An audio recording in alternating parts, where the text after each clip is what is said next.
Now I'm going to work on my abrasion. This is going to be a very subtle makeup too. It's going to be very close to the skin. So as you can see, I am pulling a lot of clay off of it. I like Kleen Clay in some ways, this brand of clay, just because it's soft. You can work with it pretty quick. When I use NSP clay, I find that it needs to be melted. It needs to be softened by, I sometimes use a hot lamp, you know, just a regular lamp with a 100-watt bulb or 60-watt bulb, and just let it soften it. But this stuff doesn't need to be softened. It's pretty supple. You can get the detail just like you can in NSP clay. It's a different way of working. And some people like it more than others. So it just depends on who you are and what you're used to sculpting with. As you can see, I'm making this abrasion kind of irregular. And the reason is because I want it to be a little more, just scrapes in it is all it's really going to be.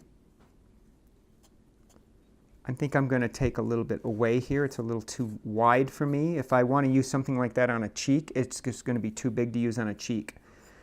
It works fine on an arm, but I'm going to make this one so that it's more set for a person's face. And I'm still taking stuff down.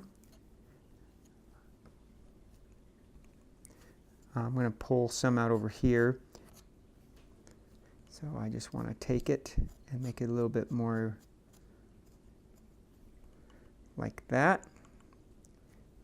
And then now that I've got kind of the look I want, I'm taking it down just a tad more to blend it into the edge, just a little bit. Now I'll take my finger and I'll go ahead and push the edges down, because that gives me a good foundation to sculpt on. Just taking that edge. See how I'm pulling it away here? I'm not staying with any pattern right now for skin textures or anything. I'm just taking the clay down to make that a really nice feathered edge. These are just metal wire that I just stuck into this copper tube or brass tube, whatever you want. These are a little bit lighter. I think this is guitar string and just regular wire. And so I'm just going to now just kind of do some scrapes and experiment. If they don't work, I can always blend it away. But I just want to do some scrapes now.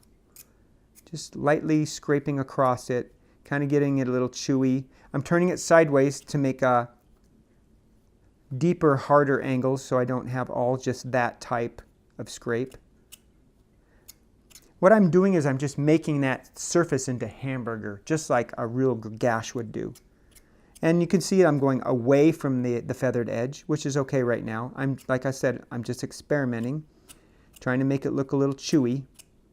Some of the clay is beaded up here, and I want to try and keep that look.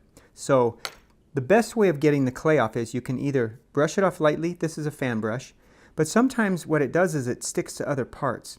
So what I like to do is take a little bit of baby powder and coat the clay first.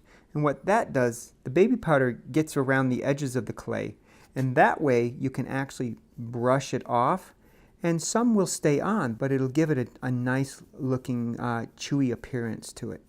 And you can see that it's taken almost all my feathered edges away, which is fine.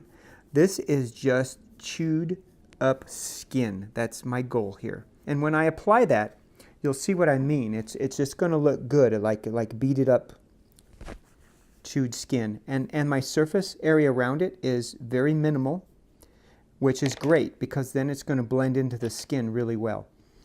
You can also take your naphtha and clean up the edges just a little bit more, like what I'm doing here, just to take it away just a little bit more. And I'm just going to leave it just like that. That is my abrasion.